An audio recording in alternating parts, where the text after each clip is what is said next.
Shalom, brothers and sisters. Shalom. Giving honor and praise unto the Most High, the Creator and Maker of heaven and earth. My name is Yeshaya Yisrael of the tribe of Dan of the nation of Israel. This particular presentation, we want to first apologize for starting some minutes late. It was scheduled to be, brothers and sisters, for 6 o'clock, and then it wound up being 6:30. And as you can see, it is wound up being now 6:45. Brothers and sisters, the intention and the purpose of this presentation, brothers and sisters, is to get the information out there regarding the fact that some say that there is no evidence of people to have lived that the Bible speaks of. Now, while this has been presented on several platforms and several matters, we do know and understand that such is not accurate, that there is abounding evidence of such. Now, we may want to go different routes to sit there and speak upon this. There is the evidence, brothers and sisters, that comes from the Book of Kings that speaks of Tahaka of Ethiopia. There is the reference that comes from, brothers and sisters,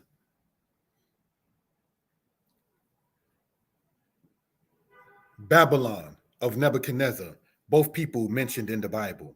There is the reference that comes from the Assyrian records, brothers and sisters, that speaks of Tiglath-Pileser as well as Shalmaneser and Sennacherib. There is, brothers and sisters, the reference that comes from the Persians that speaks of Cyrus, that speaks of Darius, that speaks of Cambyses, brothers and sisters. So those are nations that are outside of the scriptures.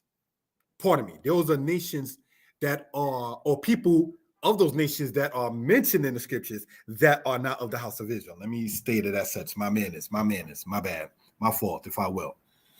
So what do we want to do and point out for reference purposes?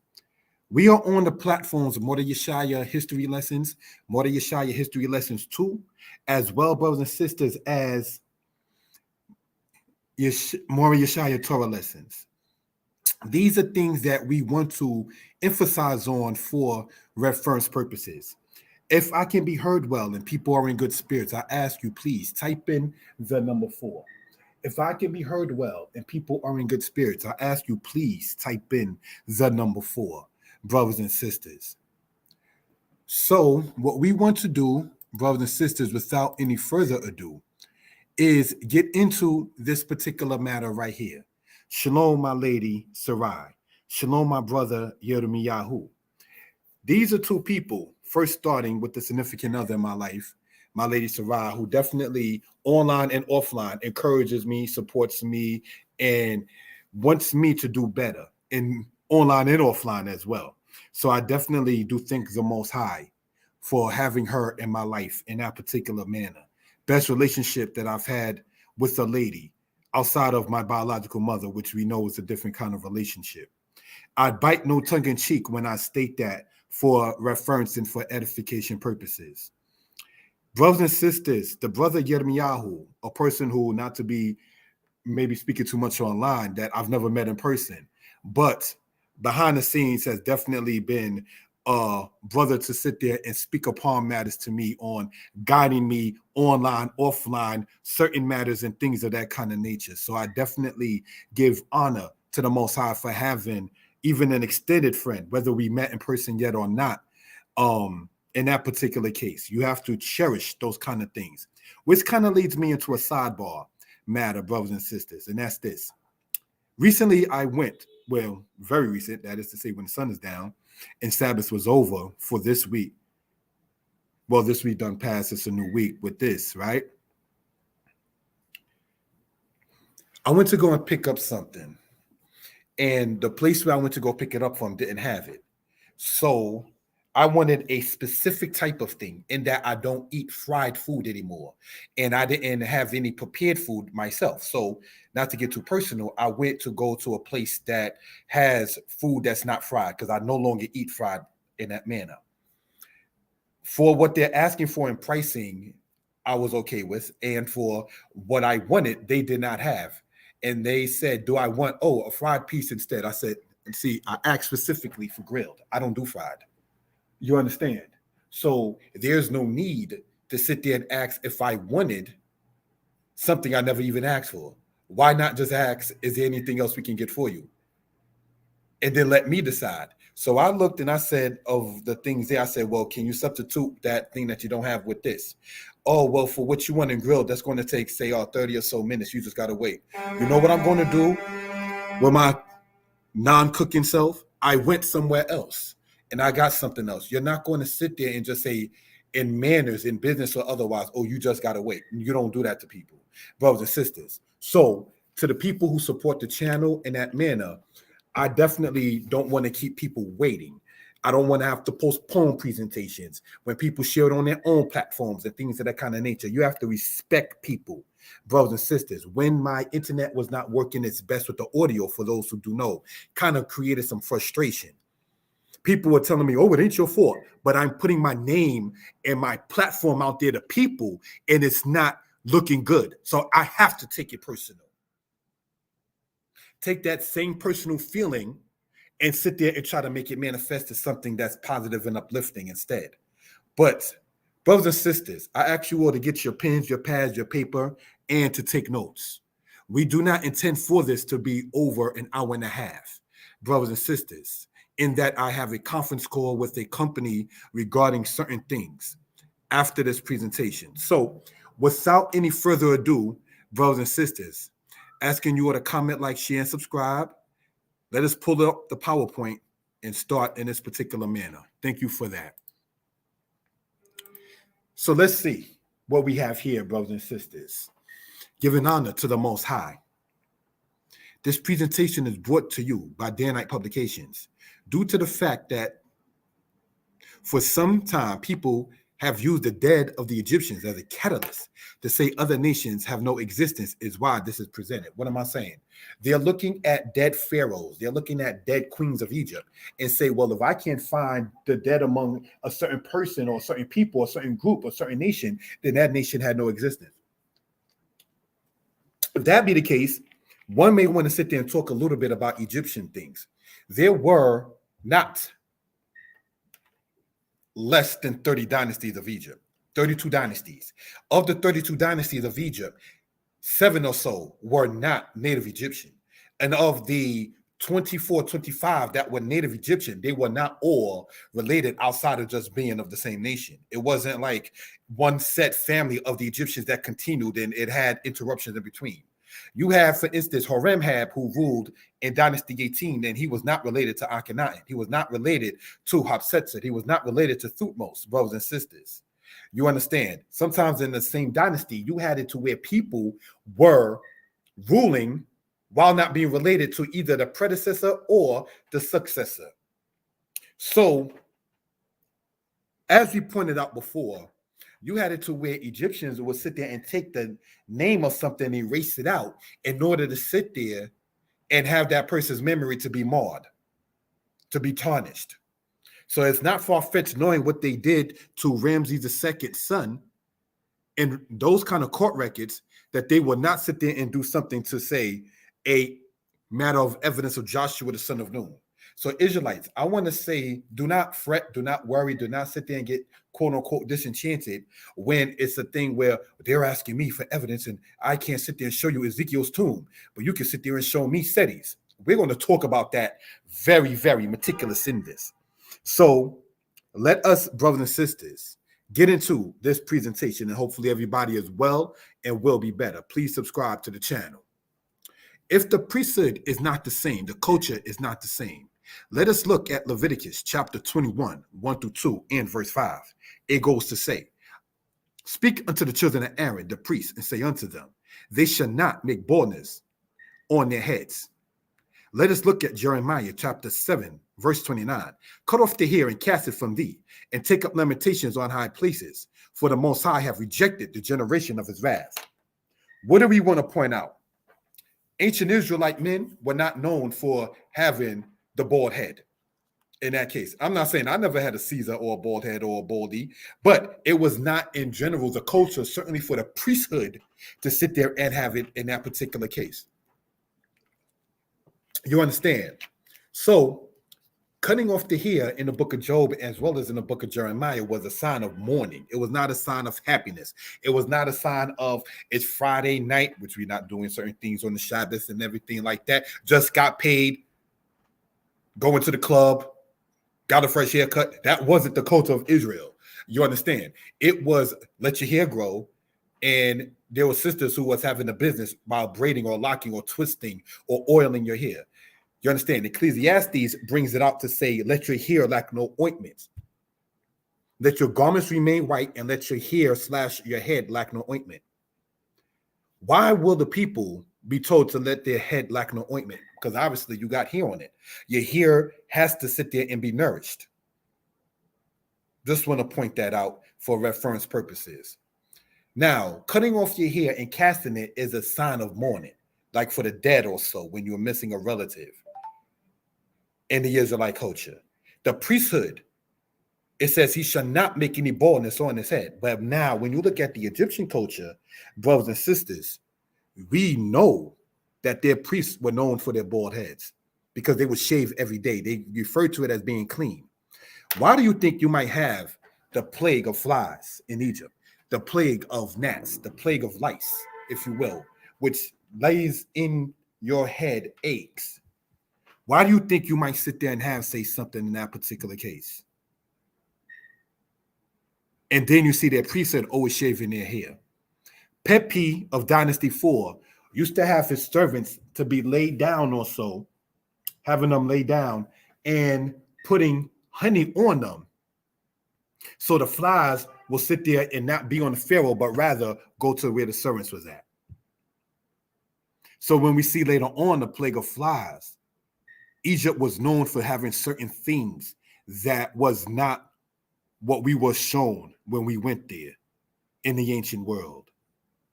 Read the Ebers Papyrus, for instance, EBERS. Read Deuteronomy 28 when it says the diseases of Egypt which you was afraid of. What diseases of Egypt?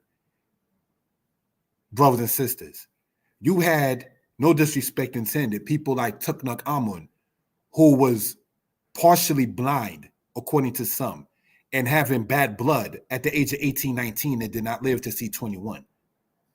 Correct me if I'm wrong. So while, brothers and sisters, I'm not the healthiest person on earth, and while many of my brothers and sisters and friends are not the healthiest people on earth, we do not at the same token want to sit there and practice those ways that will cause us to be unhealthy. So just want to point that out. Now, as my lady typed in there, Israelite men are particularly known for their beards. Now, that's what the Hebrew word for beard is zakwan. The Hebrew word for elder is aquain. Did you know that in slavery, they used to sit there and have you shave your beards? Did you know that in certain cases in prison, they sit there and told brothers if they will sit there and shave their hair, that they will sit there and get less time? Do you know that when Joseph appeared before Pharaoh, they shaved his head? So shaving your head in Israel was only prescribed when, one, you was no longer a Nazarite. Two, when you was cleansed of your leprosy. And you got to let me know of any other ones. So just want to point that out. I am not saying that a sapar or a barber or a person getting a haircut is a bad thing. I am not saying that. What I'm saying is if your priesthood in ancient Egypt was known for having bald heads, as you see there, and so forth and so on, and the Israelite priests were told to not make baldness on their heads, if the priesthood of a people is different, then obviously the culture of a people is different. So it is frivolous and foolish to try to compare the Israelite culture based upon the Egyptian culture to sit there and say one existed and one did not. Let's go on, brothers and sisters. Introduction. We want to point out that in the Bible, the dead were not expected to be dug up. We want to point out in Egyptian culture, the dead were not expected to be dug up. We want to point out that the Bible speaks against those things. Amos chapter 2. We want to point out that it was a crime in Egypt culture to dig up the bones, the bodies of the dead. So Beckham South. We want to point those kind of things out, brothers and sisters. Why? Because they are trying to show mummies of different things and say, wow, we can sit there and find this, but I don't find nothing about the bodies of the people in the Bible. Brothers and sisters, and I say this in no disrespect, where are your great-great-great-grandparents buried? I don't know where my grandparents' grandparents are buried. I do not know that. But they had to exist for me to exist. Well, how do you know of any evidence of Abraham? Because you have the children of Abraham. That's how you know. But it's not a primary source. Hold on, let me understand this. You're telling me that I'm not a primary source, that my father existed? I'm walking, living, breathing, endeavoring to do better in life, but I'm not an example. I'm not evidence that my father existed, and my father's father existing, and my father's father's existing. That sounds foolish, brothers and sisters, in that particular case. So again, I ask, where are your great-great-grandparents buried? And how you found out, let me know, because I don't know where my great-great-grandparents are buried. I know where my mother and my father is. I know where my uncle is. I know where some of my grandparents are. That's about it. As far as it goes with that in that particular case. But when you turn aside from the way of the Most High, you walk in the congregation of the dead, is what Solomon stated. So, of course, your culture is going to be based upon that which is dead. Of course, your culture is going to be based on the book of the dead. Brothers and sisters, that's not the book of the coming forth by day like they try to sit there and state. That they sit up there and promote and talk about is just what that is, the book of the dead. That is what their culture is based upon in that particular case. So it's aside from the ways of the Most High, the God of Israel. So that's why they go to their evidence as the dead, not to the living, not to the fact of saying we living and breathing, so we are the evidence that Kemet exists. We are the evidence that Simatawi exists. We are the evidence that Waset Thebes exists. We are the evidence that Menophah Memphis exists. No, you go and do tomb raiding like the European man did and sit there and say that's where you find your evidence the same way the European finds it. So whose team are you batting for, my conscious brother? I got to ask you that because I'm not looking forward to see Ezekiel's tomb. We got the book of Ezekiel here to sit there and gain understanding and knowledge about. Let's continue on, brothers and sisters. It seems, as will be pointed out, that the people who dealt with the digging of the bones bodies of the deceased were doing that not to their own people. Let's point this out. The evidence of the Seleucids and the Ptolemies are not questioned by anyone. Were their bodies dug up? The Seleucids and the Ptolemies were the people who ruled in the area that Alexander ruled after Alexander III died. The evidence of the rulers of the old kingdom of Egypt is not questioned. Were their bodies dug up? Was Namir and Aha and all the other ones of Dynasty 1 and Dynasty 2 found? The evidence of the Caesars of Rome is not questioned. Were their bodies dug up? Did they dig up the body of Julius Caesar? Let me know. Did they dig up the body, brothers and sisters, of Augustus, Tiberius, Caligula? Did they dig up the bones or the body of Claudius, Nero, Vespasian, Titus, Domitian? Later on, Hadrian? Let me know. Brothers and sisters, I'm open to be taught. Thank you for that. It seems to be by some people using the Egyptians dead as a catalyst to say the Hebrews did not exist, which we want to point out is foolish from both the Egyptian culture and the Hebrew culture. All right, so let's continue on, brothers and sisters, in this particular case. Thank you for that. History and questions. The Valley of the Kings, built by the leaders of the 18th dynasty of Egypt, in part was built to have the pharaohs of Egypt buried. The goal was to keep the tomb raiders from getting to the bodies. How would we in 2024 feel if our deceased relatives were dug up? I wouldn't like that. I wouldn't like my mother to be on part of the display inside of some museum. I would feel offended about that. How did the American government deal with those who dug up the body of Abraham Lincoln? They incarcerated them. That's what they did. It has to be pointed out because what we're doing is we're going to different cultures, be it American, be it Hebrew, be it Egyptian, to sit there and show that what the conscious community does is a violation of the Egyptian culture itself and use it as a catalyst to show about the house of Israel. Thutmose the first was one, correct me if I'm wrong, the pharaohs who was commissioning people to build what they call the Valley of the Kings. They did not, brothers and sisters, want their dead kings to be dug up. That was taboo to them. So I remember, no disrespect intended, the brother was from Jamaica, not to mention his name. And he was talking about those kind of things as reference. And I said, brother, you are what you call a brother from Jamaica, right? He's like, yes. I said, how would it be if they would have dug up the bones or the body of Nani? Now, for those who do know, Nani in the 17th and into the 18th century was a lady that is currently on the Jamaican currency. And she was a leader against slavery. How would it be if they were to sit there and go and dig up the body of Nani of Jamaica, or Leonard Parkinson of Jamaica, or Harriet Tubman of North America, the United States, or Daga of Trinidad, or Paul Bogle of Jamaica, or the Maroon leaders that were in Guyana, or the body of Nat Turner, or the body of Hannibal? How would people of that own particular nation feel about such? We want to sit there and point that out, because if we wouldn't want our dead mothers and fathers to be paraded in a museum as evidence, as if us living, breathing, walking, and talking is that evidence that our parents existed. They're saying, you know what, with you, I need to sit there and see your dead relatives in order for you to have existence. There was a man that came from Sudan to the United States, and this is no knock on the country that I live in. No, not that I'm here, America. I'm not saying that. He said America is the only place that he's ever been where he got to prove his existence through his ID card. He living, breathing, talking, and walking was not enough evidence of such. The whole idea of passports, correct me if I'm wrong, was brought up from the American matter. And we know why that is, in part so they can sit there and follow you where you've been, because every time you go to a place, they stamp it. And when you go outside the country, they ask you, what business do you have in this country? So yeah, you're followed. I'm not saying don't travel. Me and my lady have traveled. And it's a learning process as well.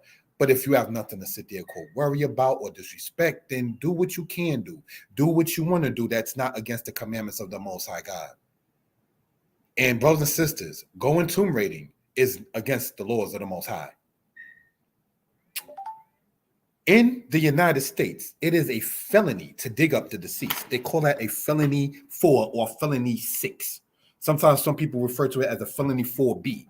Brothers and sisters, you can get up to a year or more for going and digging up the deceased. We're not talking about when the feds, or we're not talking about when the government or when the family wants to sit there and have a body disinterred and so forth and so on.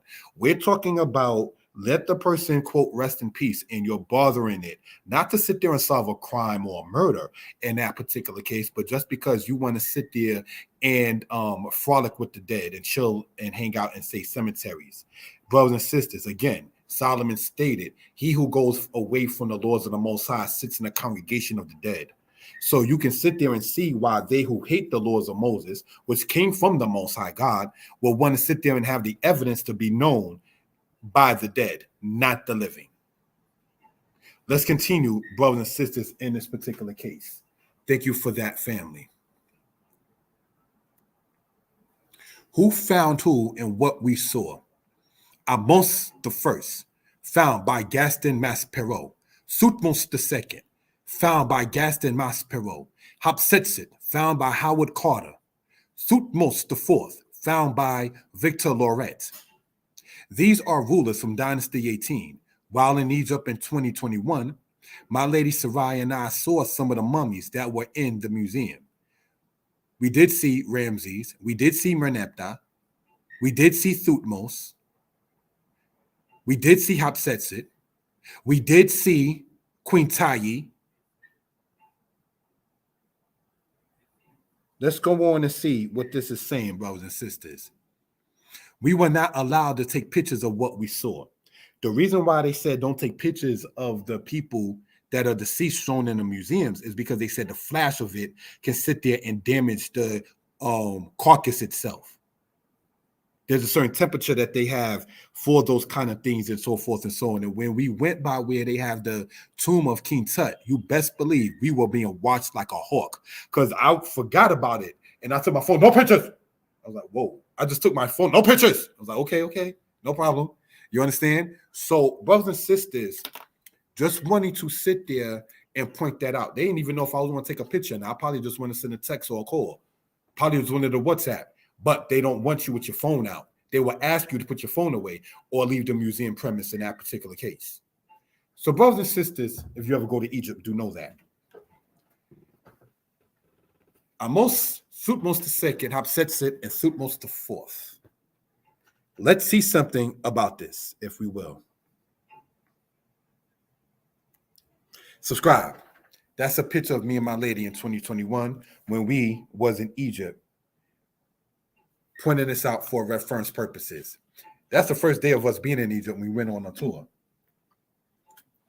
The pyramid you're seeing behind us is the Saqqara, brothers and sisters, area in that particular case. And we asking you all to comment and subscribe to the channel.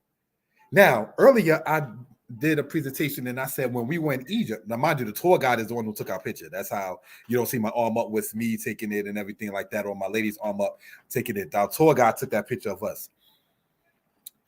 That was the same day as we was walking from that area when the guy was trying to sell me, he being, I'm assuming a Muslim, he being Ishmael to the best of my knowledge, was trying to sell me an Israelite, Hamitic idols and so forth. And that's when I was like, nah, I'll just give you $1. And he got offended, but I was already offended. You're trying to sell me an idol and so forth. So that was that very same day that happened in that particular case.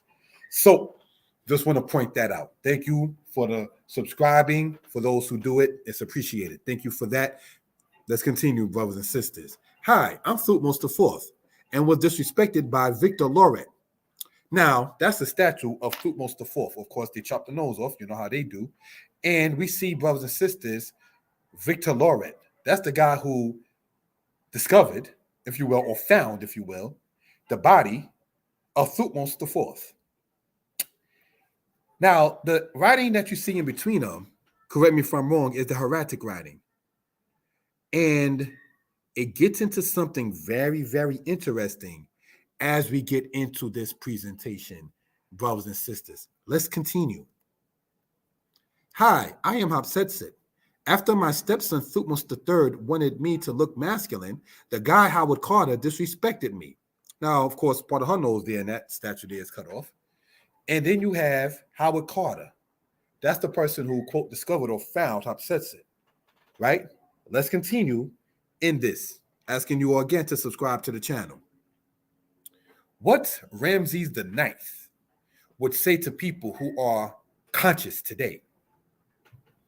During my time, some idiots decided to raid the tomb of rulers before me, and they were executed by being hung. We did not tolerate the tomb raiding that the said, quote, conscious community of today endorses. We knew the Hebrews and of them and called them Apiru. You can read of, I meant to put them, in the Amana records. No need to dig me up. So what do we want to point out, brothers and sisters? All right. You can read of the Hebrews in what is referred to as the Amana records. Right? So now that right there is the mummy of Ramses IX. Brothers and sisters, this is not to be redundant, but if somebody were to sit there and say, here, here's your grandfather, how would you sit there and feel? Some people, for whatever reason, take pictures with their phones of people when they're already deceased inside the casket. Some people do that. That's whatever it is in that particular case. But we know that it looks weird. Not even weird, maybe strange, when people take pictures next to the dead body. Like, this is my man's and we're going to sit there and all pose around son's casket or brother man's casket. To each their own. But that seems to be a little weird in certain cases. So, what do we want to point out, brothers and sisters, not to be redundant with the timing allotted? right? So I'm going to go back here for a reference. Thutmose the Fourth, in the matter of the 19th century into the 20th century, is when these bodies was found. Look at the gentleman on the left.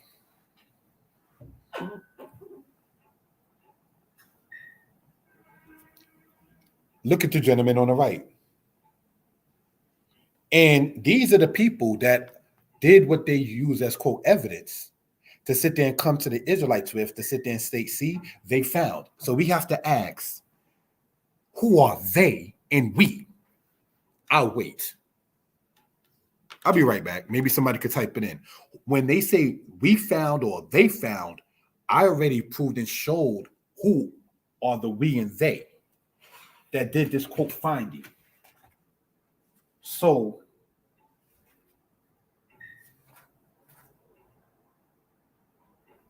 who's your teacher? For the lack of a better term, who's your daddy? Who is your, if we would go to the Far East, sensei? Who is, if we go the Hebrew way, your more? Is that your more? Is that your teacher?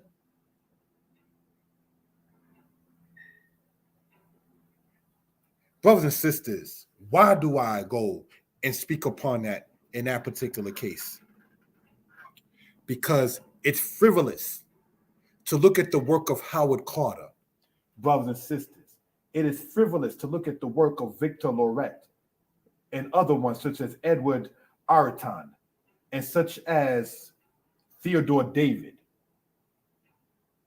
who found what they call the tomb of Horemheb, and say, well, Israelites need to sit there and maybe hire Europeans to sit there and find the dead of the Israelites. Brothers and sisters, why do I say that? Because the living of the Israelites showed that there had to have been Israelites beforehand. See, the scriptures talks about where the children of Israel come from. A Chaldean man and a Chaldean woman named Abraham. The Israelites descended from a people called the Chaldeans. Israel didn't just pop up out of nowhere like that. But now, since Israel has sadly gone to sleep, it is now the movement of said, some quote, conscious people in the year of enlightenment. This is the year of enlightenment when I can, one, say I claim Egyptian science while not having to follow the culture of the Egyptians. Yeah. Well, I can say I can be any part of Africa, but I ain't putting no plates in my lip. Yeah. Where I can sit there and say, hey, I'm indigenous to America, and I don't have to sit there and ever claim to have ever been a slave, even though my name is McKinley. MC, identifying that of the son of the Irish. We walk around with names like Hutchinson. We walk around with names, brothers and sisters, such as Peterson. We walk around with names such as Robinson. And then sit there and state that we as a people who do not look anything like the English, the British, the Dutch, the Portuguese, the Spanish, was never colonized or enslaved or influenced, if you want to make it monotone. We were influenced, at least, to sit there and name our children names that was imposed on our ancestors. You understand? So, sidebar, and I say this in no disrespect. I have been asked, well, brother, you don't go to camps. You know yourself as an Israelite. You go online, you do lessons, you do presentations, you do things that's cool. And I want to give you some advice, brother. Okay, cool. But brother, you want to go to camps? No, I do not. And this is no way, shape, form, or fashion to knock it, because my mother, may she rest in peace, over 40 years ago, brought me to a camp. But a brother, not to be haughty, is an author. I do not know where a person running an organization, online or offline, wants you to be part of their organization while you're showing 5, 10, 15 books that you and your lady wrote. So now let's get into this and move on for edification purposes. Now, I'm saying that what Thutmose the Fourth would have stated, what Hatshepsut would have stated, and what Ramses the Ninth would have stated. During my time, some idiots decided to raid the tomb of rulers before me, and they were executed by being hung. We did not tolerate the tomb raiding that the said conscious community of today endorses. We knew the Hebrews and of them and called them Apiru. You can read of them in the Amarna records. No need to dig me up. Can we think that if Ramses the Ninth were to be here today, that he would not say anything of that kind of sort? Let's go on, brothers and sisters. When you know your stuff and you have grounded information on a subject, regardless of what the subject is, you have a strong foundation and confidence. Do not let they who are not as grounded as you are make you feel you are grounded in being arrogant. No, on the contrary, being arrogant means you cannot stand to be told anything and refute information.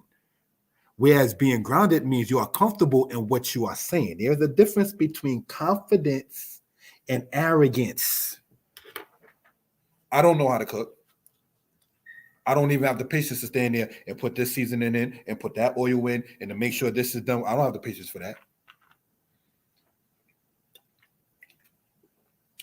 But I would never try to say that somebody who has abilities and skills that I personally don't have and that I do not care to go hard body to get into, that you're arrogant or belligerent and so forth and so on. That's not fair and respectful. Just because a person has a particular way of doing things that's not against the Most High God, then what's wrong with that? Let's continue, brothers and sisters. And I want to explain why I showed that index part of the book on the right side in a minute.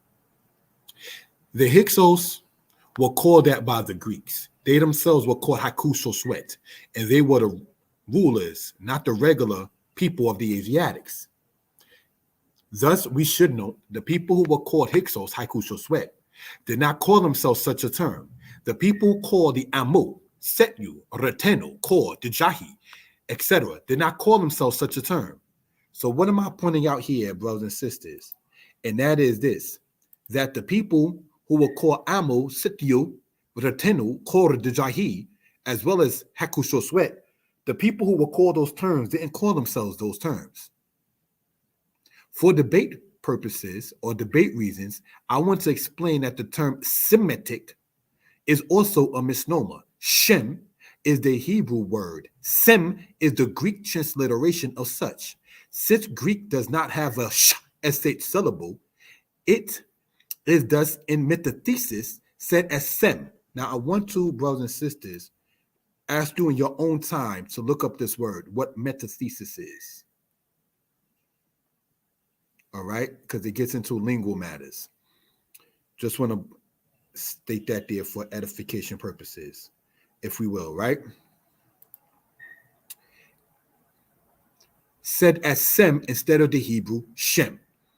Taking the understanding that sem means mixed, which is some of the things the online community states, is not scholarly, and the roots in linguistics of a matter shows it to not be the case.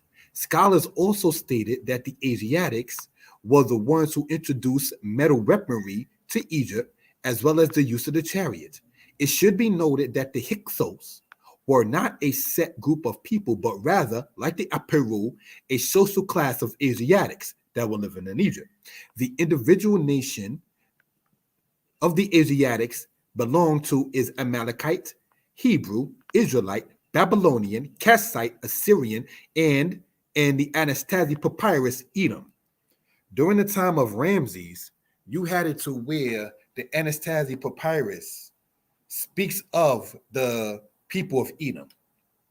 Now, Edom, according to the Bible, is a descendant of Abraham or Abraham. The Assyrians spoke of the people called the Udumo. Udumo is the Assyrian way speaking of the Edomites.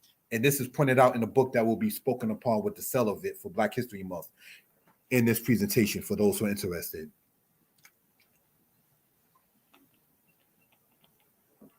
All those different nations existed. Some of them still do exist. Would you go to the Assyrians and look for the evidence of Tiglath-Pileser, Shalmaneser, Sennacherib, and Sargon, and Ashurbanipal by looking at the Ramses? No, that's foolishness. That's foolishness. Just the same, you need not go into the records of, say, Amos, Amenhotep, Thutmose, Hatshepsut, Amenhotep, and Akhenaten, and so forth, in order to sit there and show whether David, Solomon, Rehoboam, Abijah, Asa existed. Two different people living in two different lands, even though at sometimes the nations met, whether it be for peace or for war. Those are things we want to point out for reference purposes. Why did I go and show this book here, Index? I wanted to sit there and use my pen, if I may, right, and circle that first part, Amu, Asiatics. Hopefully that can be seen in here. This is the book written by Sir Alan Gardiner called Egypt of the Pharaohs.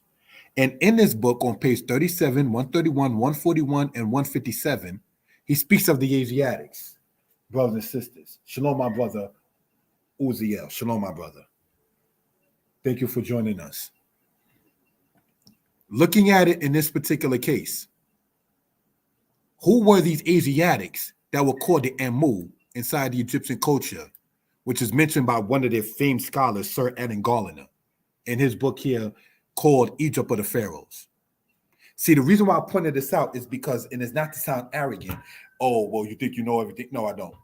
What I am going to say, nonetheless, brothers and sisters, is, as pointed out on the left-hand side, when you ground it in what you do know, don't make anyone make you feel as if you should not expound upon the knowledge that the Most High has given you on whatever it is, be it to know how to go over history, or be it to know how to sit there and expound upon making a shoe.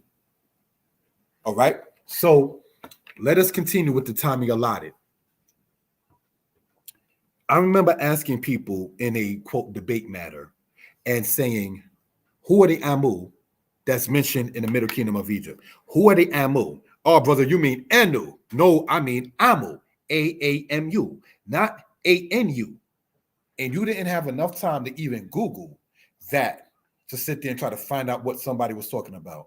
So I had to sit there and, not to be funny or racial, we see exactly the gentleman on the right side and what people he belonged to by default, and the gentleman on the left side who dug up these Hamitic peoples in history and what people they belong to. Sir Alan Gardiner is of the same ethnic racial background of the people who dug up the things that people try to use for evidence. So I had to sit there and go and use, the so-called, that man, in order to sit there and say, see, now I got to ask you, what is this talking about right here? You understand? Let that be pointed out for reference purposes. So again, it is foolery, brothers and sisters, to try to sit there and use the matter of the Egyptians to try to show the evidence of the Israelites. That's something we care to point out in that case. If there's any questions or comments, please feel free to type it in that particular case. All right? Thank you for that. Who took this? This is the Archer Titus. What do we see here is the menorah, brothers and sisters, in this case. We see here the trumpets, brothers and sisters. And correct me if I'm wrong, we see here part of the altar stuff that they took over when they left and took items out of Jerusalem and brought it to where? Some say different places. Some say Vatican, some say the museum, some say catacombs, who knows? But it was memorialized of what they did in taking the stuff from Jerusalem.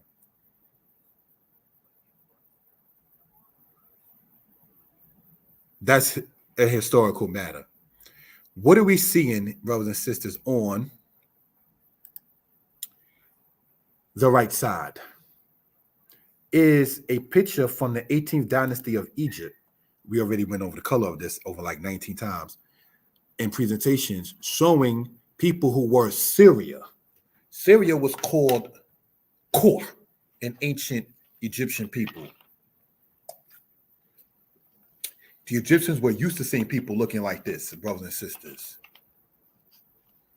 In this particular case, see what the conscious community sadly does is they try to sit there and they look at what modern Syria, after Ptolemies and the Seleucids done been there, of the Greeks, and seeing the people looking the way they do now there, and looking at ancient Egypt. So you don't look at the people that you see in the Egyptian embassy that look like the people in modern day Syria. You look at ancient Egypt and say that's, quote, for the lack of a better term, black people, but you don't look at ancient Syria to say, as we can show there, the ancient Syrians shown in ancient Egypt as being what you call black people. So that's how you know people are biased in their presentations. Are we to sit back and think that black people just ended at Egypt before the Sinai and didn't continue? That doesn't make any sense. Just as much as it doesn't make sense to sit back and think that black people was not in the Western Hemisphere until the Atlantic slave trade. A particular group of black people were brought over during the slave trade, but there were people of color here prior to the Atlantic slave trade, and we're going over that, brothers and sisters.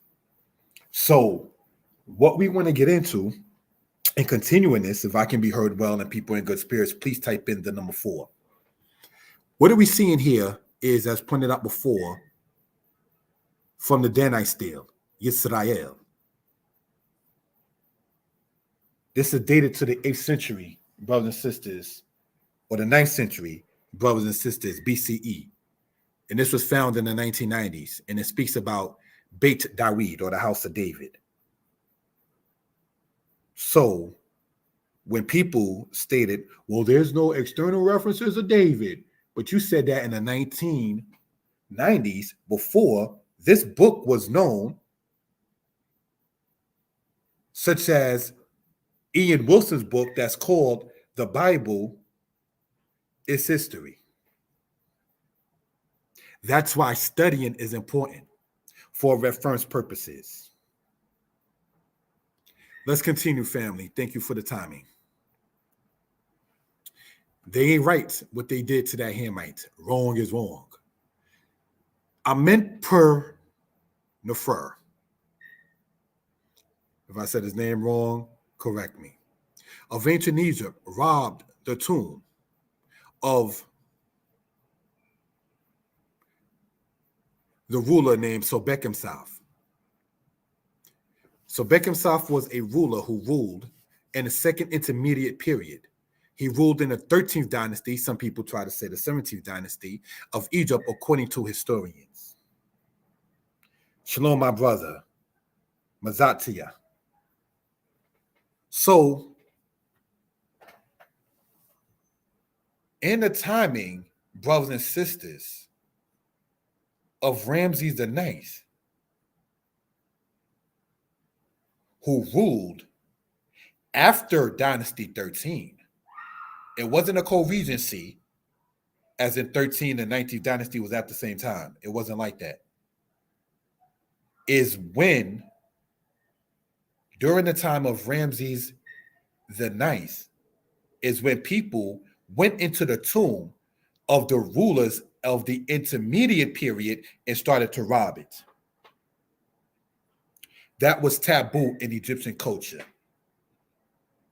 And brothers and sisters, to recap and what we were talking about, if we will, that is what that writing there is about in Egyptian culture. This is referred to as the Amherst Papyrus. Some people today refer to it as the Papyrus Leopold II. And in that particular thing is when they were saying it was a crime and what punishment was done even in Egyptian culture for going into the dead. I do not endorse the worship of Ma'ah or Me'ah, or what they say in English as Ma'at. And what they call the principles of Ma'at of ancient Egypt, one of the things they stated is, I have not defiled the deceased. So how are you, my comedic conscious brother, sister, looking at the quote-unquote work done by Victor Loret, or, brothers and sisters, done by Howard Carter as an example to sit there and say, maybe you should hire Europeans to sit there and go and dig up the dead of that ancient house of Israel. We don't want to do that. We okay with us being alive and wanting to live better and our children to have a better life than we have. That's what we want. We want to live better than our ancestors and have our children live better than us. We try to think futuristic. You see, brothers and sisters, in this particular case, while we love history, yeah, we do try to think futuristic. You see this right here? Yisrael, that yod, I want to circle that, if you will, for edification purposes, right? What you see right there, that identifies the future tense in Hebrew. That yod, sin, resh, aleph, lamed, that yod in the beginning is the prefix of the third masculine singular future tense. So though we love history and though we love our book of Chronicles and we love our book of Kings and our book of Samuel and so forth and so on, and our book of Josephus and so forth and so on, as well as others, we do not want to get so caught up in history to where we don't know what to do 2-3 years from now. That is not intelligent. And you find that out by reading some of the things done in history as well. All right. So again, just want to point that out for reference purposes, if you will. Hopefully everybody is well and will be better. Now, you're not supposed to go into and dig up and defile the deceased in any society. Correct me if I'm wrong. Even in an ancient Egyptian society. At the mouth of 2 witnesses or at the mouth of 3 witnesses shall a matter be established. Yes, my brothers and sisters, I may cite other things, but I am an Israelite. I do cite the scriptures, which we just read there from the book of Deuteronomy, chapter 19. We want to point out that it is frivolous to try to use the Egyptians as a catalyst to state if the ancient Hebrews existed. The existence of the Israelites, the Hebrews, is not contested when we see the evidence that can be found in the British Museum, the Pergamon Museum, and the Louvre Museum. I think that's how you pronounce it. Correct me if I'm wrong. The teleprism speaks of King Hezekiah of Judah. The Rations tablet of Jehoiakim speaks of Jehoiakim of Judah. The Mishnah still speaks of the Israelites, namely to the tribe of Gad. So, brothers and sisters, what do we want to point out? In our left, as we can see with the laser pointer, the asterisk, British Museum, the teleprism, Pergamon Museum, the matter of King Jehoiakim, the Louvre Museum, found in France. Correct me if I'm wrong, I believe Paris, is where the Mishnah still is at. So when they try to come to Israelites and say, Israelites don't ever deal with museums, they only cite the Bible. No. The things that we cite, such as these things, are not even mentioned in the Bible. Like the Bible doesn't say King Misha also spoke about the tribe of Gad. The Bible doesn't say that. When you go in 2 Kings chapter 3, when it speaks about King Misha of Moab, it doesn't mention nothing about the tribe of Gad in that portion. But Misha spoke about the Israelites, namely the tribe of Gad, on his own accord. So these are things we care to bring out for reference purposes, brothers and sisters. Giving honor and praise unto the Most High, creator, maker of heaven and earth. Let's continue with the timing allotted. Museums that we spoke of. We know as Israelites, we do not, quote, need external references to prove the existence of our history. However, it does not hurt. The fact remains that the truth will come from the earth, Psalms 85. Thus, it is not bad or sad thing to bring this information out. To the left is the Louvre Museum. If I mispronounce it, let me know. And to the right is the British Museum. These are 2 of the museums that have and house the things and items that we spoke about that shows evidence of the house of Israel. So when people sit there and state that they don't deal with museums as Israelites, that's not true. We're not afraid to go outside of the biblical text to sit there and speak upon matters and so forth and so on. Not that we have to, but we have a base. And our base, if you're Torah-based, that is your base. We are okay with just the Torah itself for our own selves and for our families and so forth, for our marriages and so forth and so on. You understand? So let us continue in this particular matter. Thank you for that, brothers and sisters. The Ashanti and Ga in Ghana. The Ashanti people in part is some of the people you see on top. The God people are some of the people that you see on the bottom there. And we ask you all again to subscribe to the channel. Thank you for that, typing that in, my lady Sarai. Why do we go here? We're going to show you why and expound upon such. The God people. The God dogmen claim to be descendants of the Israelite or Israeli tribes of Gad and Dan. And if so, no wonder that on their own way to Ghana, they passed through Nigeria, where the Igbo, who are predominantly descendants of Gad, but has among them tribes of Israel such as Dan, Judah, Levi, Zebulun, etc. Brothers and sisters, you can sit there and see this kind of information coming from the God people of their own selves and what they claim. Why do I go here in that particular case? Because the God people in Ghana are part of the people who claim to be of the house of Israel.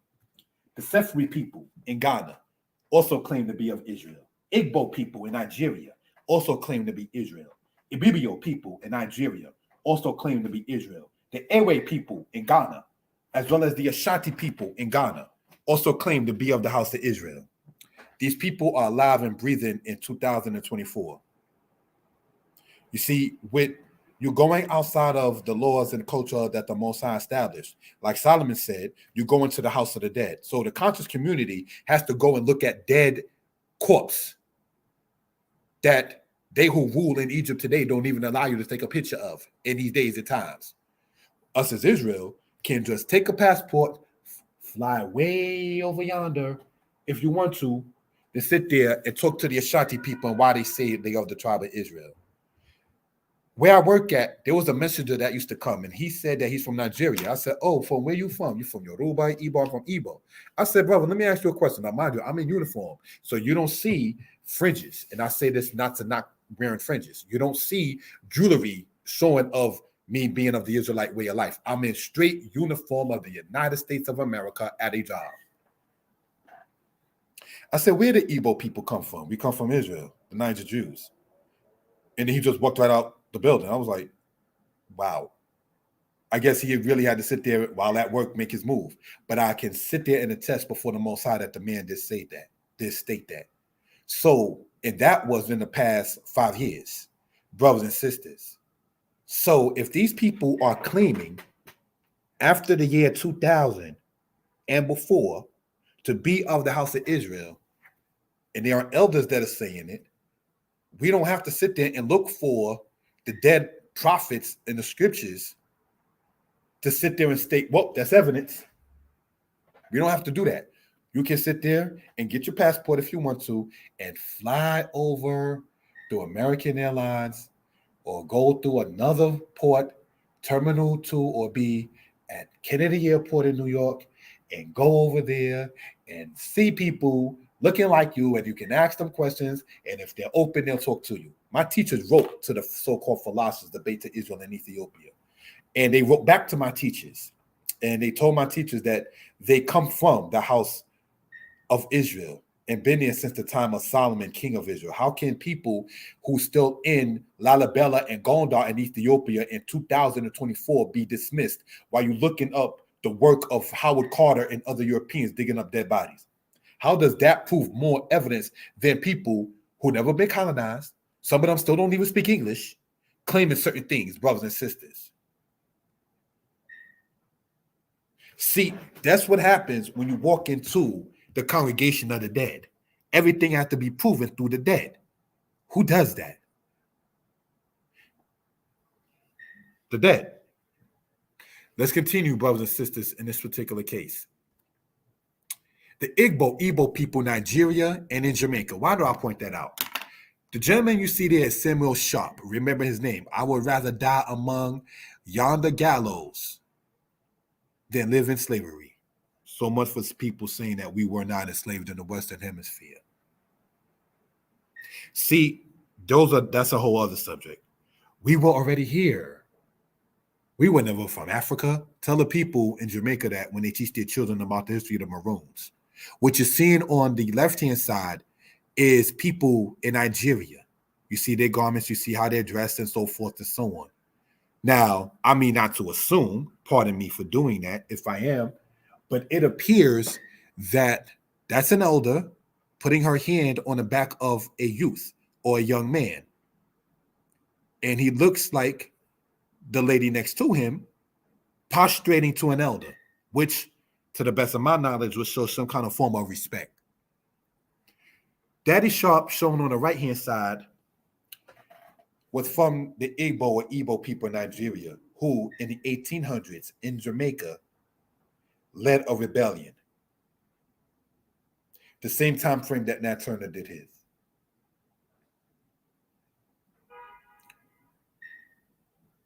In the 1970s, Daddy Sharp, or Sam Sharp, was put on the Jamaican currency. He is a hero in that particular case.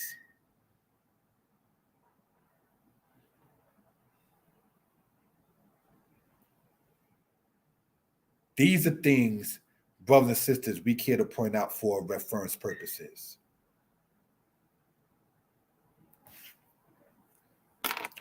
Daddy Sharp or Sam Sharp led over, brothers and sisters,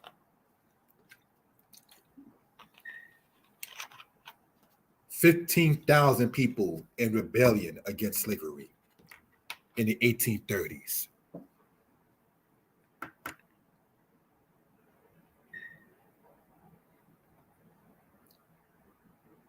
Let's not forget those things, brothers and sisters. Let's continue in that.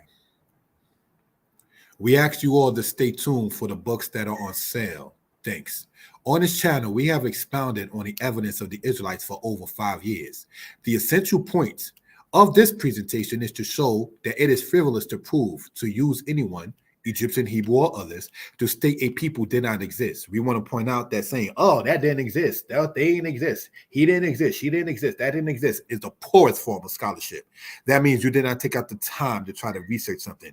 You just dismiss it by saying, hey, it don't exist. That's poor scholarship. Don't do that. We hope and pray that everyone is well and will be better. We ask you all to subscribe to the channel, comment, like, and share. We want to in time we are in speak of the book sale as well. All right, let's look. Danite sale. These books are priced such at $15 from now to February 29th. This deal is only available online. So you can go on Amazon right now and get these books that are usually priced $20 and $30 for $15 in the matter of, quote, Black History Month. Just want to point that out for reference purposes. You can type it in by typing in the author name, Vincent Hutchinson, or by typing in From Assyria to America and see the pricing about that in that particular case. Any questions about it, I can be reached at 908-587-4841 or email yyisrael22@yahoo.com. Danite sale, Egypt Talking Writing, Deuteronomy 28, History Untold to the Masses. Like the books before, these are priced during the rest of this month, as known as, quote, Black History Month, brothers and sisters, for $15 on Amazon. You can get that online. It's a deal, it's a sale, and commemoration, if you will, of what is referred to as Black History Month. It's not something bad in that case. I can be reached at that same number, 908-587-4841. Danite sale, Israelite history as it relates to the world. That book right there kind of touches on what we went over in this presentation. All right. This book is priced at $15 from now until February 29th. I can be reached at the number, as you see there. Much respect to my lady Sarai and to the people I supported. We hope you all are well and will be better. The books with your $10. You can get the shortened version of the book. These are available on Amazon.com. Type in the name Yeshaya Yisrael to see the list of books available. I can be reached at 908-587-4841. Brothers and sisters. From Alex to Alex, we ask you all to subscribe. If you like this presentation, we ask you to share such. The next presentation is set for Thursday, February 15th on this channel. That is to say, more Yeshaya history lessons. Stay tuned and share your thoughts. Shalom. Now, what do I mean when I say from Alex to Alex? Alexander the Third is Alexander the Great to Alexander Stevens. Thursday, February 15th. Cash App, $ Frankson1. $FRANKSSON, the number 1. For those who are interested. To the people who have bought the books, I appreciate it. It's definitely appreciated, hands down. I do want to state that. And if you have done so, let me know what you think. My number is in all of the books that I wrote, brothers and sisters. And when you get into the description of this presentation, you will see the link on where my lady's book is at. So just want to point that out for, say, reference purposes, if we will, brothers and sisters. All right. So as we close this particular presentation out, brothers and sisters, I do not claim to know everything, and I am open to constructive criticism.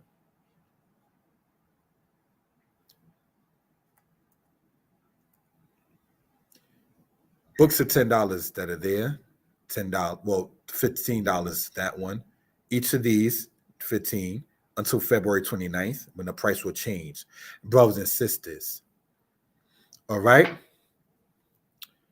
We hope and pray that everybody is well and will be better. The synopsis of this presentation, brothers and sisters, is that you cannot use anyone's culture as a catalyst to say another culture or people did not exist. You would not, in logic, sit there and look at Cantonese culture to sit there and say that Vietnamese culture did not and does not exist. That only happens when people, while not caring about the rules of a particular culture, in this particular case, because it was taboo to even dig up the bodies of the ancient Egyptians and their own culture. Thus, you see Thutmose the First with the Valley of the Kings. Thus, you see what happened in the timing of what happened with Ramses the Ninth, when they actually, in ancient Egypt, impaled a man by hanging him for digging into the tomb of the kings of the second intermediate period.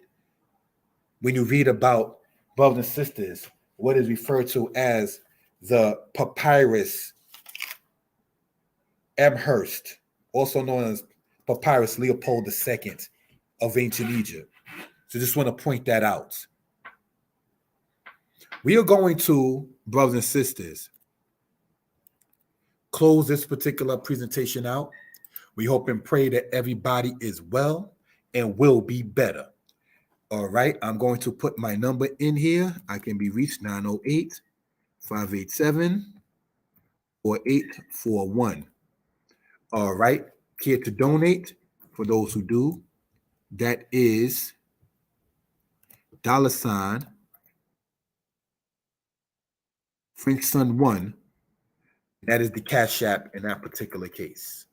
$FRANKSSON, the number 1. All right. In that particular manner, in case. Brothers and sisters, let's look at this for reference matters. These are the books that a brother wrote. Deuteronomy 28, the shortened version, if you will. Egypt Talking Writing, the shortened version. Brothers and sisters, From Avaris to Alabama, brothers and sisters, the shortened version of the book, From Assyria to America. For those brothers and sisters who are interested, you can get these books, as we pointed out, online. All right? Hoping and praying, brothers and sisters, that everybody is well and will be better. So, Most High be with you all, hopefully, with all of us. I have a conference call very soon, and thus ends the presentation in this particular matter. Shalom. Most High bless.